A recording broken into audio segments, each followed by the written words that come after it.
The warning was 11 seconds long. That's the part nobody believes when I tell it. 11 seconds. One transmission, one voice, no fleet behind it, no threat in it even, just a plain statement of fact, sent on an open channel to every member world of the compact at once. And the galaxy laughed it off, filed it under human theatrics, went back to its business. I was the comms officer who logged that transmission. I'm the one who timestamped it and routed it and watched 200 species decide it meant nothing. So when people ask me how the Drift War really started, I tell them the truth that isn't in any of the official records. It started because everyone ignored 11 seconds. My name is Corin Aldis. At the time, I was a junior signals officer aboard Lattice Station, the great compact relay hub that hung at the crossroads of 9 trade lanes, the place where every message that mattered passed through on its way to somewhere else. 200 species ran traffic through Lattice. It was the nervous system of the whole civilized arm of the galaxy, and I sat at one of its 10,000 consoles, routing other people's words, which is a strange and humbling job when you think about it too long. I'm human. There weren't many of us on Lattice. Humanity was a minor compact member, 40-odd years in, still finding our feet among species that had been spacefaring since before our ancestors learned fire. We were tolerated, useful, a little exotic. The other species found us earnest and emotional and slightly comic, the way you find a clever child comic, impressive for what we were, but not to be taken seriously at the grown-ups' table. I'd made my peace with that. Mostly. You learn, as a junior human on a station like Lattice, to keep your head down and do good work and not expect anyone to notice. I logged traffic. I kept clean records. I was good at my job in the invisible way that comms people are good. You only notice us when something goes wrong. The day the warning came through, nothing had gone wrong yet. That was still hours away. Let me set the scene, because the ordinariness of it matters. Lattice Station was beautiful in the way that only purely functional things are beautiful. No grand architecture, no ceremonial halls, just a vast spinning lattice of relay arrays and traffic decks and habitat rings, lit cold and blue-white, humming with the constant murmur of 100 billion messages a day. From the observation decks you could watch the trade lanes themselves, faint glittering rivers of ships threading in and out of the jump points, the commerce of an entire civilization flowing through this one crossroads in the dark. The day shift had that particular weary calm of a place where nothing ever truly stops. The Velthi traffic controllers murmured to each other in their rippling click speech 2 consoles down. A pair of stony Garen engineers were arguing, slow and rumbling, about a power coupling.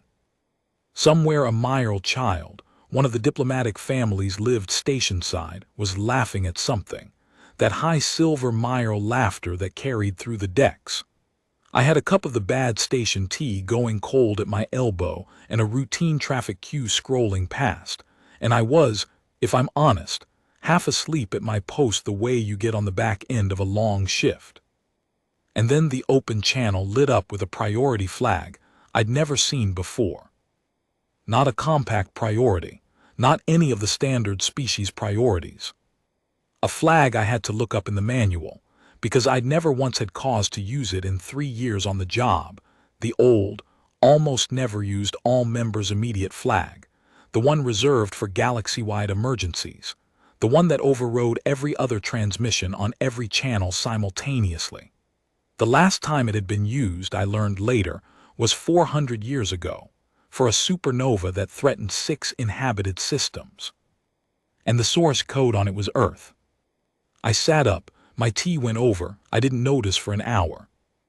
Because Earth, minor, tolerated, slightly comic humanity, had just reached up and pulled the biggest alarm cord in the entire galaxy, the one that made every other voice in civilized space go silent at once whether they wanted to or not. And then the transmission played on every channel to every world, and it was 11 seconds long. I've heard that recording 10,000 times since. I could recite it in my sleep. But I want to give it to you the way it came through that first time, cold, with no context, into a galaxy that was about to make the worst mistake in its long history. It was a woman's voice, calm, tired even, not theatrical at all, which is funny, given what they'd later call it. She spoke in compact standard, clearly, slowly, like someone who knew this might be the only time anyone listened. She said, "This is Earth. The thing in the quiet sector is awake and it is coming. Do not send ships to investigate. Do not approach the veil. Run." That was it, 11 seconds. "The thing in the quiet sector is awake and it is coming. Do not send ships to investigate. Do not approach the veil. Run." And then the channel closed, and the all-members flag cleared, and 200 species sat in the sudden silence of their consoles across half a galaxy, and tried to work out what in the dark they'd just heard.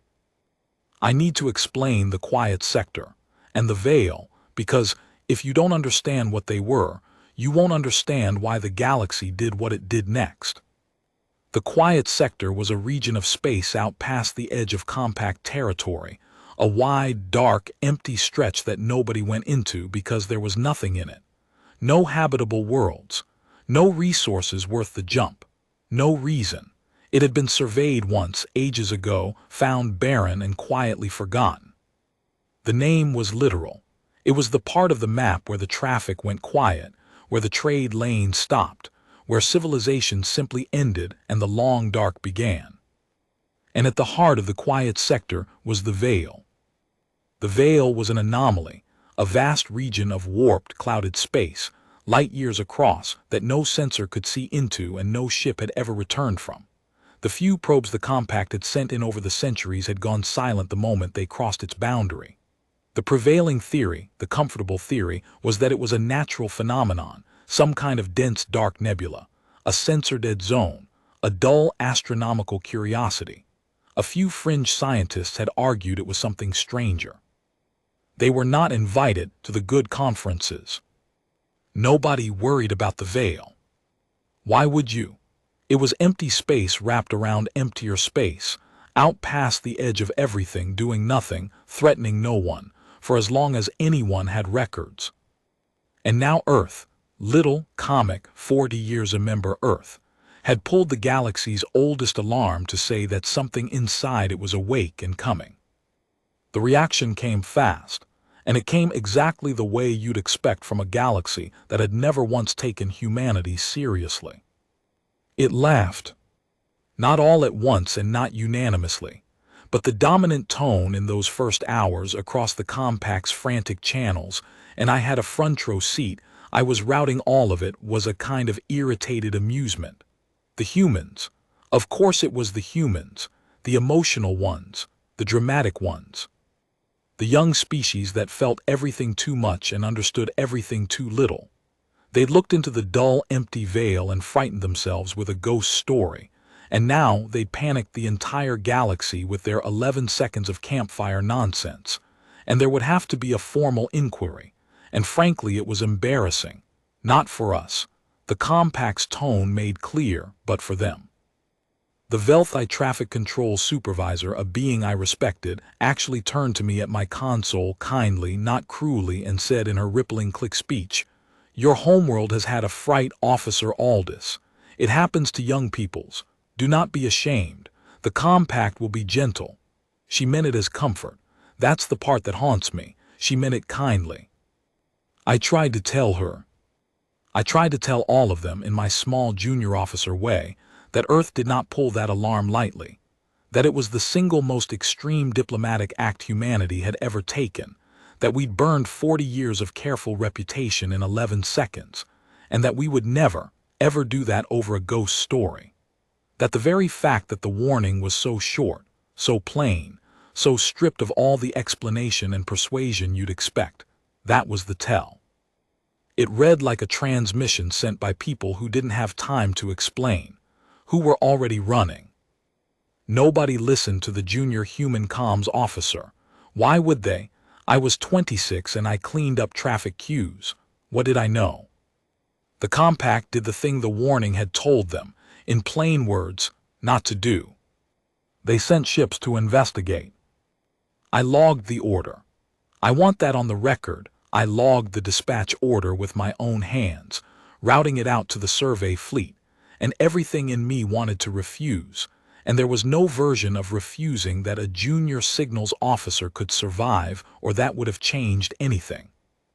The compact convened an emergency session, debated for 6 hours, and concluded, reasonably, by their lights, reasonably, that an extraordinary claim required investigation, that they could not simply take humanity's unsupported word and abandon a whole sector of space, that the responsible course was to send a proper scientific survey fleet to the edge of the veil to determine what, if anything, had actually alarmed the humans. A survey fleet, 12 ships. The best the compact had, multi-species, beautifully equipped, crewed by some of the finest scientists and officers in civilized space. They were not warships. That was the point, the compact reasoned. This was not a military matter. This was a misunderstanding to be cleared up by careful observation, after which everyone could go home and humanity could be gently, condescendingly forgiven for its fright. The fleet was named the Concordance Survey. It jumped for the quiet sector 4 days after the warning. I was on shift when it reached the edge of the veil. I was the one holding the channel. And I'm the one who heard what happened to it. They reached the veil's boundary on the 9th day. The fleet commander, a thoughtful, careful Garen named Survey Master Corlun, whose calm, rumbling voice I'd come to know over 9 days of routine check-ins, sent back his observations in the measured tones of a scientist who has found nothing alarming and expects to find nothing alarming. The veil was as it had always been, he reported. A vast clouded dark, sensor-opaque, silent. No sign of anything awake. No sign of anything at all. He recommended gently that the compact begin preparing its formal response to the human claim, which his preliminary findings did not support. He requested permission to send a single probe across the boundary, to be thorough, before turning the fleet for home. The compact granted it. Of course they did. I logged the probe launch at 14:22 station time. I remember the exact time because of what happened at 14:31. The probe crossed the veil boundary. For 9 minutes, it transmitted normally clean telemetry, nothing unusual, dark and cloud and silence. Survey Master Corlun's voice on the channel was relaxed, almost bored, narrating the probe's progress for the record. And then at 14:31, the probe's telemetry changed. I want to be careful here, because this is the part where the official record and my memory diverge, and I am telling you my memory. The official record says the probe encountered an anomaly and was lost. That's true as far as it goes. What it leaves out is the 9 seconds of telemetry that came back before the probe died, 9 seconds that I logged, that I heard, that were later classified so deep I'm probably committing a crime by describing them now. The probe's sensors in those 9 seconds registered something moving in the veil, something large. The official record disputes the readings, calls them sensor ghosts, instrument failure at the boundary. But I heard Survey Master Corlun's voice change. I heard the boredom go out of it. I heard a careful, ancient, thoughtful scientist say, very quietly in his rumbling Garen standard, 3 words before the probe went dark. He said, "It sees us." And then the probe died, and the channel filled with the flat hiss of dead air, and across the light years I could hear, faintly, the sounds of a survey fleet beginning, very calmly at first and then not calmly at all, to understand that the humans had not been telling a ghost story. The fleet ran. To their credit, and I want to give them this because most of them did not survive to be given anything, the moment they understood, they did exactly what the warning had said. They ran. Survey Master Corlun ordered an immediate full burn away from the veil. All 12 ships, emergency jump prep, abandon the survey, run for compact space. They were too slow, or rather it was too fast. Whatever came out of the veil after the probe woke it, whatever Earth had seen and named only as the thing, it was faster than ships built for science and not for flight. I held the channel the whole way. I heard all of it. I'm not going to describe the next 40 minutes in detail, because some of it I still can't say out loud and some of it I've worked very hard to forget, and because the lethality of the thing is not the point of this story and I won't turn it into the point. I'll tell you only this. Of 12 ships, 2 escaped. Survey Master Corlun's was not one of them. His last transmission was not a scream. That's what I need you to understand about him, about all of them. His last transmission, sent on the open compact channel for every member world to hear, in a voice that had gone past fear into something steadier on the far side, was this. The humans were right. We did not listen. Tell them we are sorry, and then run, all of you. It is exactly as they said. Run. Then his channel died too, and the quiet sector went quiet again, and across half a galaxy 200 species sat in the wreckage of their certainty, and finally, far too late, understood what 11 seconds had been trying to tell them. The thing the compact had spent 400 years assuming was empty space had never been empty. The veil wasn't a nebula. It was a shroud, a wrapping, a containment, something drawn over a thing that slept, by hands no one living remembered.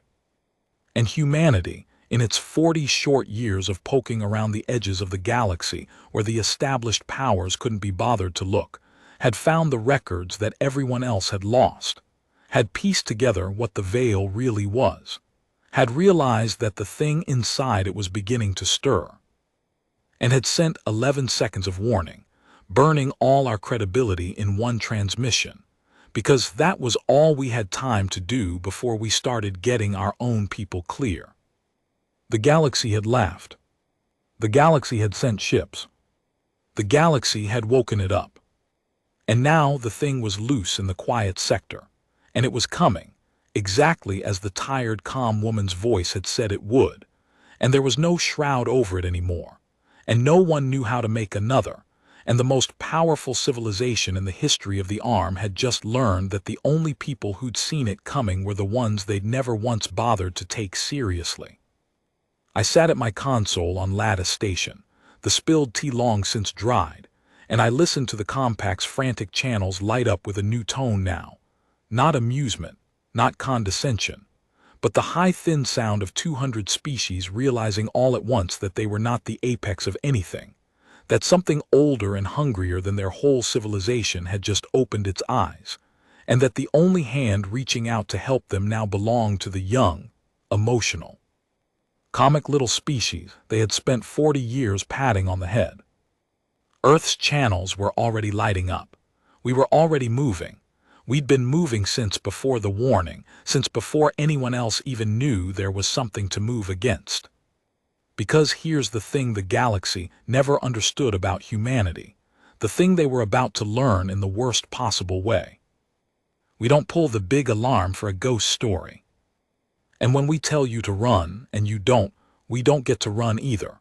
Because we're the kind of species that, having seen the thing coming, having warned you, having watched you ignore us and wake it up anyway, we still come back for you. That's the story I'm going to tell you, not how the galaxy ignored Earth's warning. Everyone knows that part. I'm going to tell you what Earth did after, when the thing was loose and the galaxy was running, and the only species that had seen it coming turned its little fleet around and went toward the dark that everyone else was fleeing. It starts with the 2 ships that escaped the veil, because of what they were carrying. The 2 ships that escaped the veil came home to compact space broken.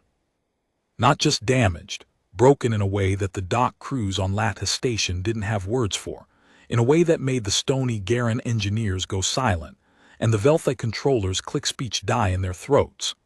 I was on the receiving deck when they came in, because I'd held their channel the whole way and I couldn't make myself leave the console. And then when they were close, I couldn't make myself stay at it either, so I went down to the docks to watch them arrive with my own eyes. They limped in slow. Their hulls were scored with marks no weapon in any compact arsenal makes, long, raking, curving scars, as if something vast had simply touched them in passing. One of them had lost most of a habitat ring. The other was venting atmosphere from a dozen wounds and running on a single engine that screamed the whole way into the dock cradle.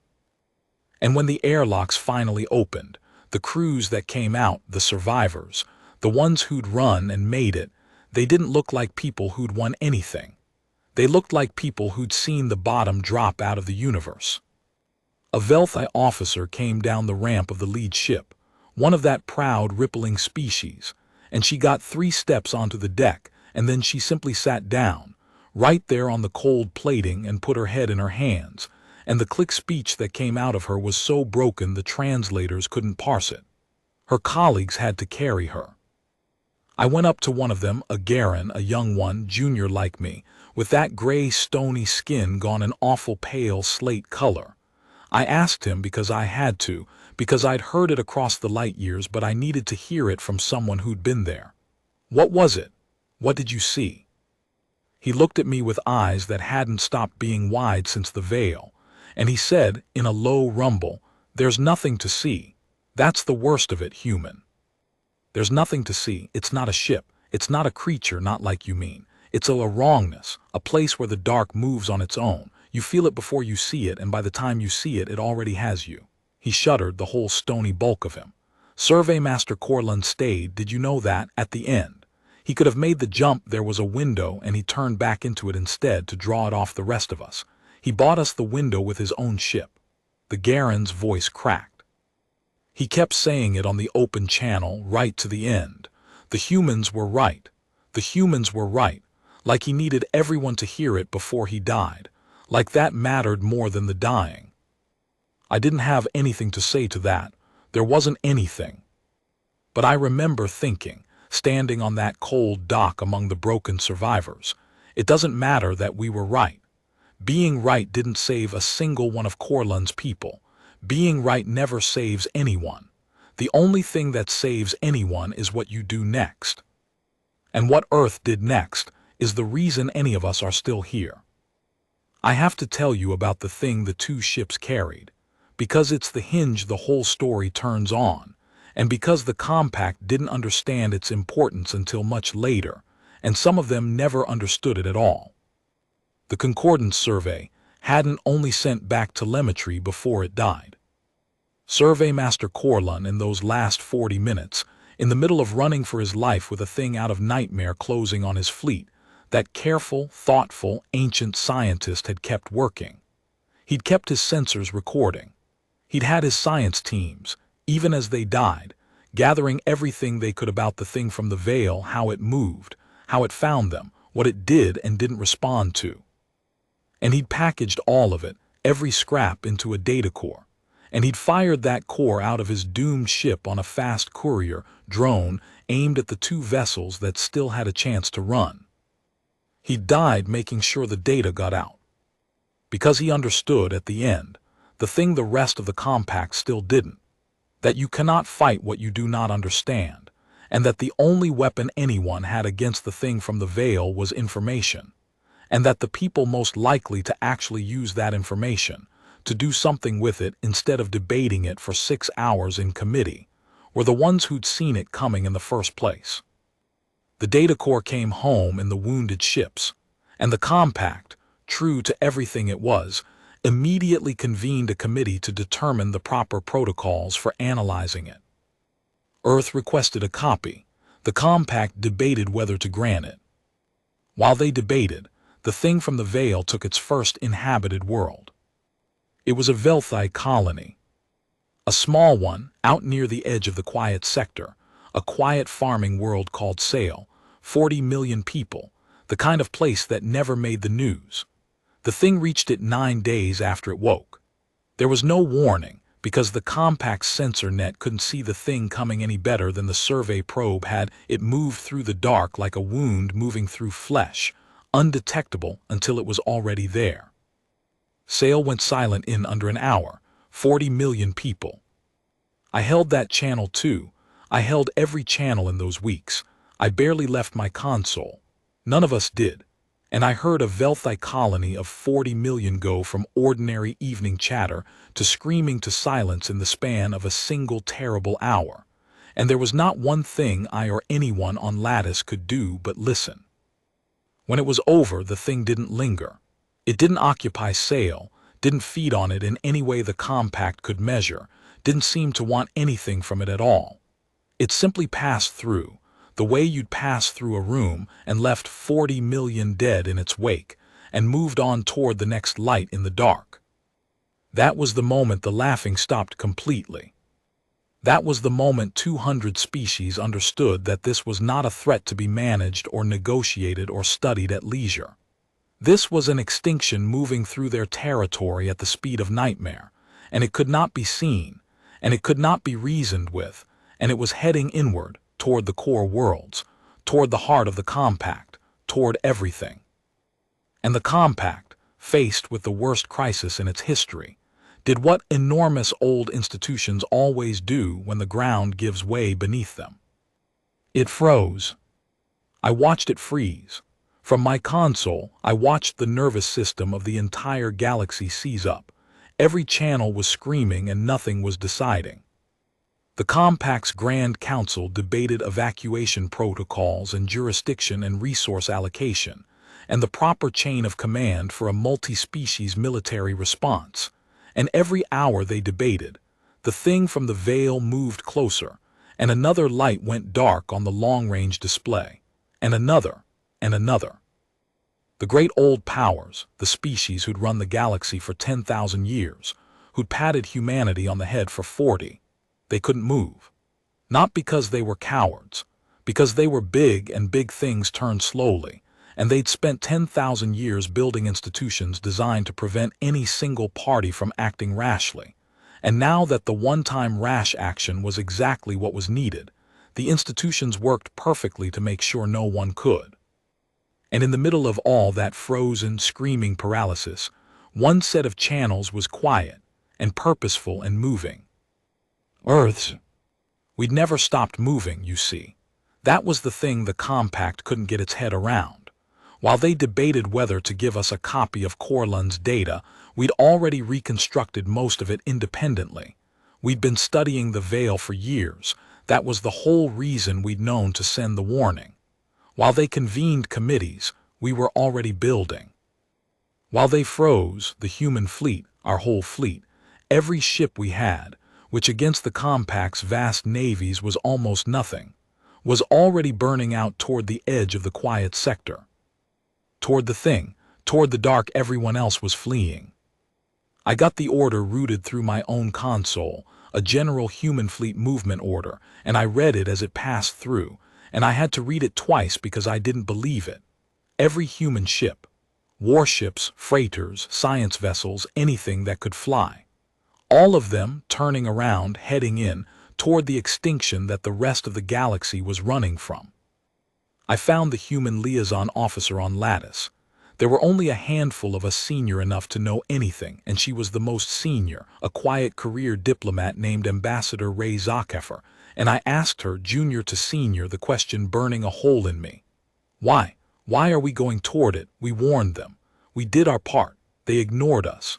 We could run, we're a small species. We could scatter, hide, survive. Why are we turning the whole fleet around to go die in front of a thing we already know we can't beat? She looked at me for a long moment.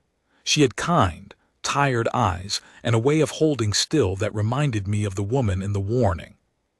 Because we can't see it coming any better than they can, Corin, she said. But we figured out something they haven't yet because they're still too busy debating to do the work. We figured out how it finds the lights in the dark, and we figured out that it can be led. She turned back to the display, to the slow, inward crawl of the dark. We can't kill it. You're right about that. Nothing we have can kill it. But Corlun's data showed us how it hunts. And if you understand how a thing hunts, you don't have to be stronger than it. You just have to be smarter about where it ends up. Her jaw tightened. We're not going out there to win, Corin. We're going out there to steer. To put ourselves between it and the inhabited worlds and bleed and draw it, and lead it somewhere it can't hurt anyone, and hold it there long enough for the galaxy to do the one thing it's actually good at, which is take a very long time to build something enormous. The shroud, I said, the thing slowly dawning on me. You're going to lead it back to the veil. You're going to get the galaxy to build a new shroud, and you're going to lead it home and wrap it back up." Ambassador Razakafor smiled, very faintly, very tiredly. "Somebody made that shroud once," she said. "Long ago, hands no one remembers. They knew they couldn't kill it either, so they wrapped it and they hid it and they left a warning in records that everyone but us forgot to keep reading." She looked at me. "We can't be stronger than the thing in the dark, Corin. No one ever could, but we can finish what those forgotten hands started. We can put it back to sleep, and then we can leave a warning that's a little harder to ignore than 11 seconds. The smile faded. "But somebody has to hold the line out there while the galaxy builds. Somebody has to stand between the dark and the lights and bleed and lead it for as long as it takes. And the galaxy isn't going to volunteer for that." So we did. The human fleet reached the edge of the quiet sector on the 19th day, and it began the most insane military operation in the history of the arm. Not an attack, not a defense, but a lure. I want to describe how it worked, because the genius of it, the desperate, sacrificial genius of it, is the heart of everything Earth did, and because it's the opposite of the war story the Compact expected. Corlun's data had revealed the secret, the thing from the veil hunted by a kind of resonance. It couldn't see ships or worlds the way sensors do. It felt concentrations, gatherings of energy, of life, of the particular hum that thinking minds and running engines make in the dark. The brighter and more concentrated the light, the more surely it came. That was why it had gone for sale, a colony of 40 million. That was why it had woken when the survey probe crossed into the veil. It came to the loudest light. So humanity made itself the loudest light. The human fleet ran every engine hot, broadcast on every frequency, lit themselves up across the dark like a bonfire in a black field, deliberately, recklessly, making the human fleet the single most blazingly obvious concentration of life and energy anywhere in the sector. They turned themselves into bait, into the brightest, loudest, most irresistible target in the quiet sector, so that the thing from the veil would turn away from the inhabited worlds and come for them instead. And it worked. God help them, it worked. On the display in front of me, I watched the slow inward crawl of the dark, the thing that had been heading for the Compact's core worlds. I watched it stop, and turn, and begin moving back outward, toward the blazing human fleet, toward the loudest light in the dark. Earth had reached out and grabbed the attention of an extinction, and pointed it at itself. "It's working," I breathed at my console. "It's turning. It's going for them instead of the core worlds. It's working." And the Garen controller beside me, the old one, said quietly, "Yes. And do you understand what that means, human?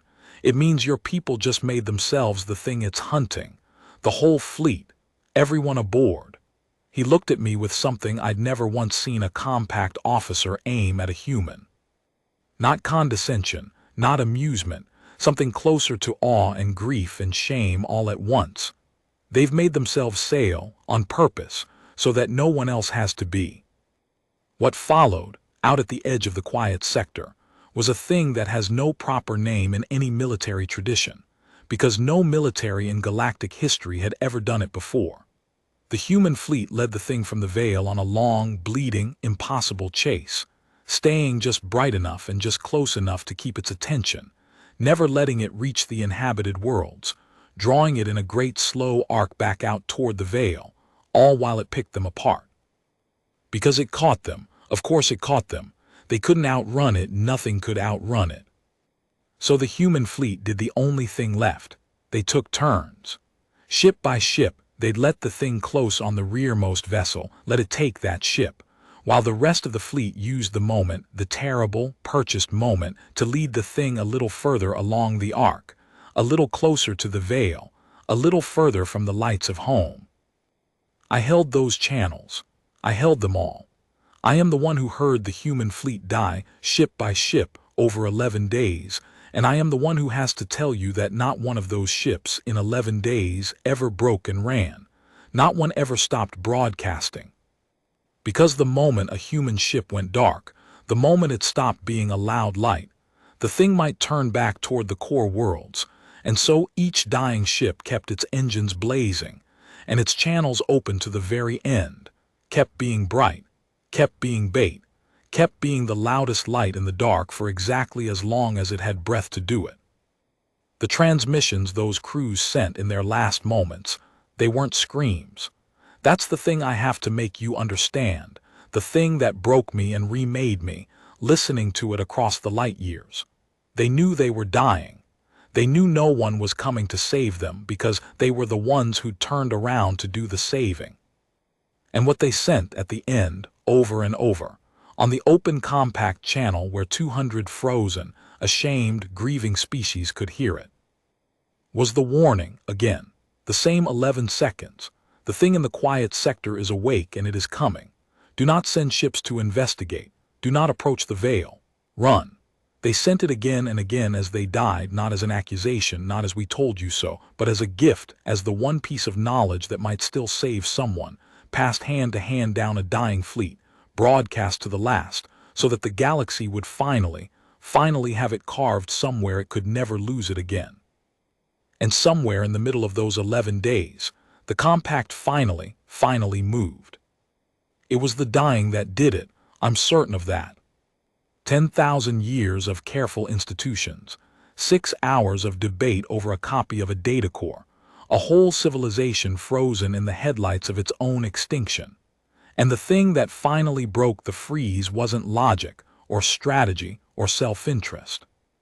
It was watching the species they'd laughed at turn around and die for them, 11 seconds at a time.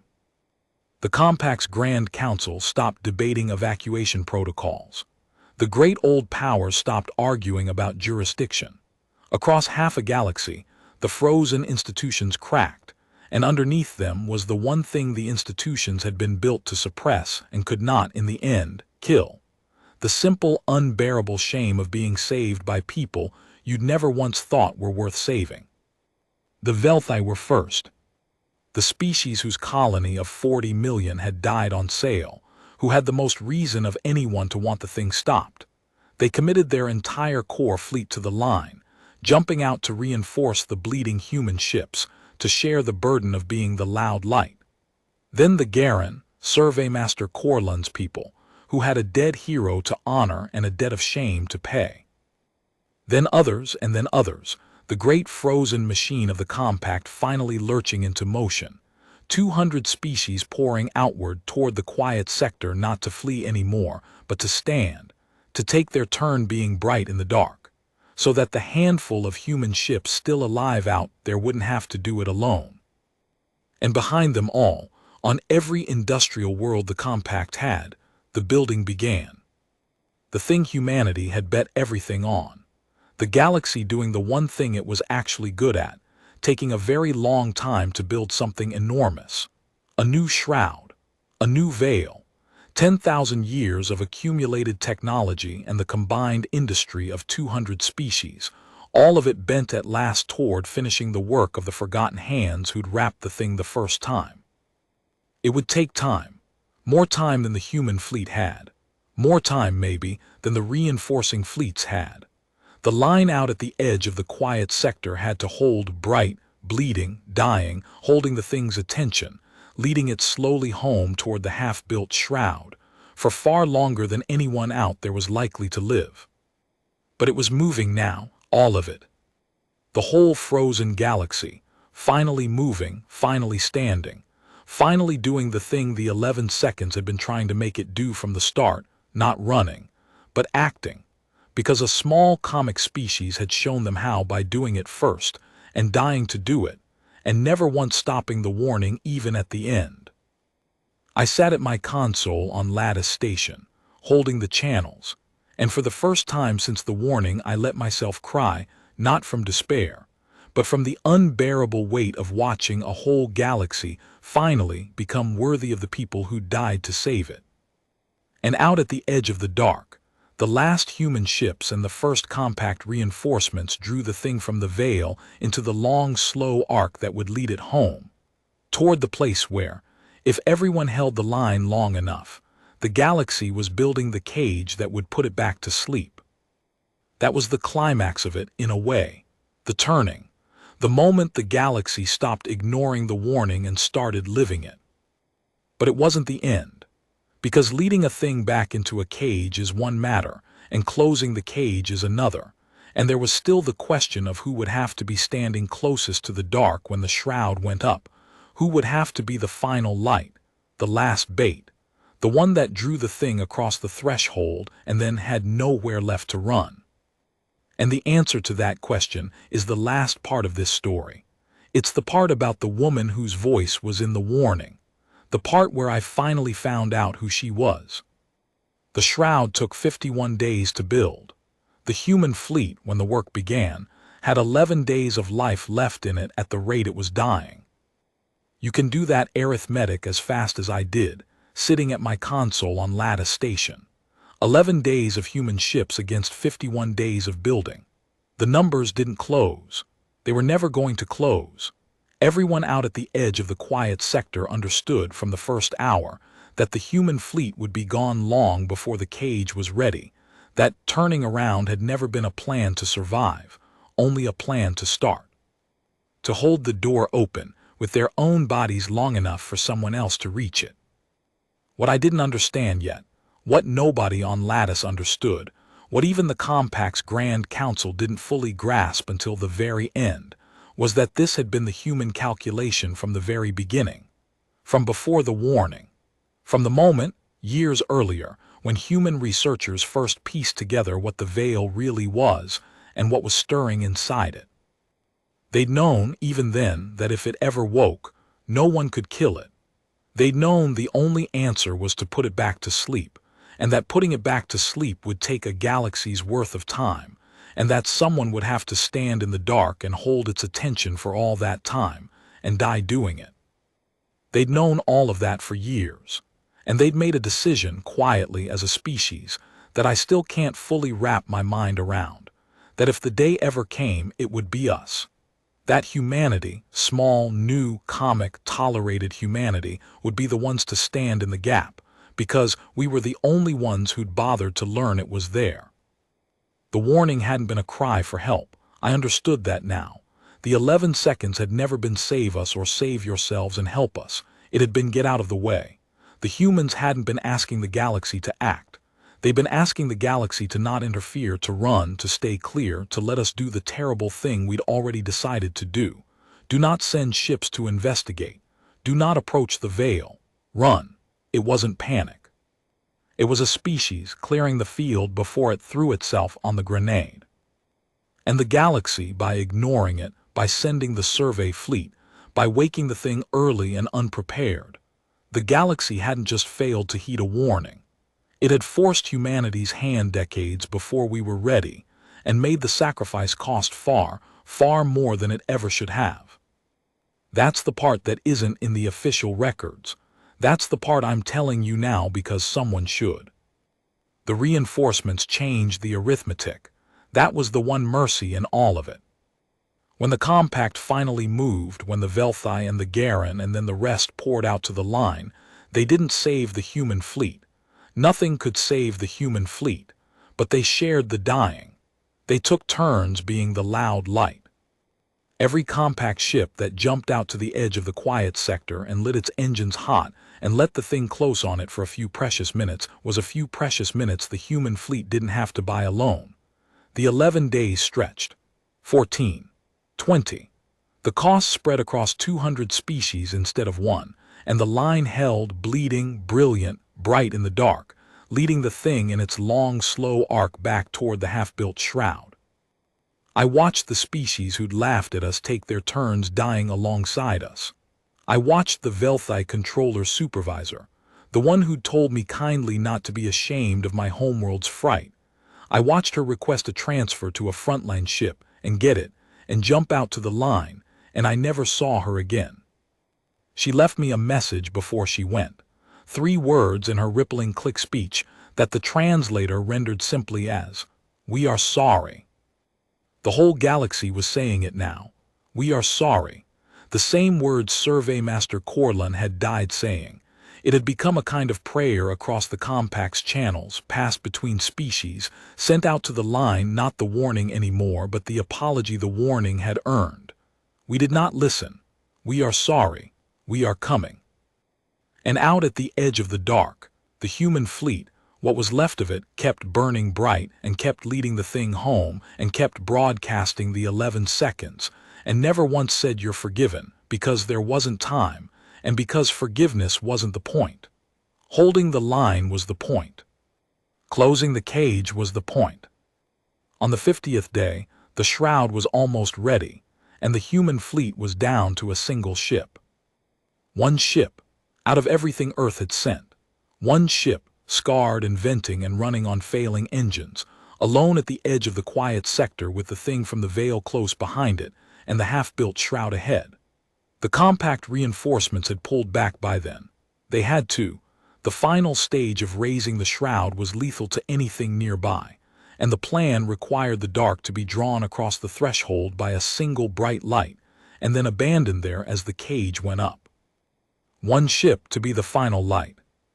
To draw the thing the last distance home, across the threshold of the new veil, and then hold its attention in the closing dark for the few last minutes the shroud needed to seal, knowing there would be no jumping clear, no window, no escape. The final bait had to stay, had to die inside the cage so the cage would close on something worth closing on. Everyone knew it was a human ship. It had to be. There was a grim rightness to it that even the compact couldn't argue with, that the species who'd seen it coming, who turned around first, who decided years ago that this would be theirs to do, would be the ones to finish it. But I sat at my console and I thought about the crew of that last ship, whoever they were, and I couldn't breathe for thinking about it. To be the last. To draw the extinction across the line and then sit in the dark and wait for the cage to close over you, knowing you'd done it. Knowing it had worked, knowing you would never see it work. And then the last ship opened a channel, a wide one, the open compact channel, the one every member world could hear, and the voice that came through it stopped my heart. It was the voice from the warning. The same calm, tired woman's voice. The 11 seconds. I'd heard it 10,000 times, and here it was live on the final ship, the last light at the edge of the dark, and I understood all at once that the voice in the warning had never been a recording or a spokesperson or an anonymous broadcast. It had been her, the whole time. The one who sent the warning was the one flying the last ship into the cage. She'd been at the front of this from the 11 seconds to the end. She'd cleared the field, and then she'd thrown herself on the grenade, personally, the way she'd apparently always meant to. "This is Earth," she said, the way she'd said it at the start. And the whole galaxy went silent to listen, 200 species on 10,000 worlds, the way they should have listened the first time. "The shroud is almost ready. I'm taking it home now." A pause. You could hear faintly the thing behind her, the wrongness, the dark that moved on its own. "I want to say something, while there's time, because I think it matters more than the 11 seconds did." Her voice was steady, tired but steady. "We didn't do this to prove we were right. Being right was never worth anything. It didn't save Sail, it didn't save Corland's fleet, it didn't save any of the ships that died out here holding this line. Being right is the cheapest thing in the universe.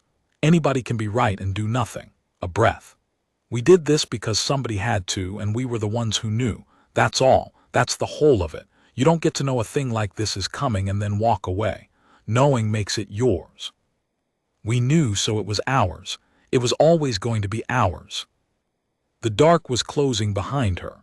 On the display, I watched the last human ship cross the threshold of the new veil, drawing the thing after it into the half-built cage, and I watched the shroud begin to rise around them both. "To the galaxy," she said, and her voice never wavered, not once, not even then. "We're not angry that you ignored us. I want you to know that. We were never angry. We just needed you to get out of the way, and you didn't understand in time, and that cost more than it should have, and it's done now, and there's no use in anyone carrying anger about it. So don't. Carry the warning instead. That's all I ask. Keep the records this time. Read them. Teach your children where the dark sleeps, so that in 400 years or 4,000 when it stirs again, because it will, the cage only holds. It doesn't kill, somebody knows. Somebody's ready. Somebody doesn't have to find out the hard way that the quiet places aren't empty. A pause, and something almost like warmth came into the tired voice. Leave a better warning than 11 seconds. You'll have the time we didn't. Use it. The shroud was rising fast now. The dark drawing closed around the last light and the thing it had led home. Her channel was starting to break up, the new veil swallowing the signal the way the old one had swallowed every probe.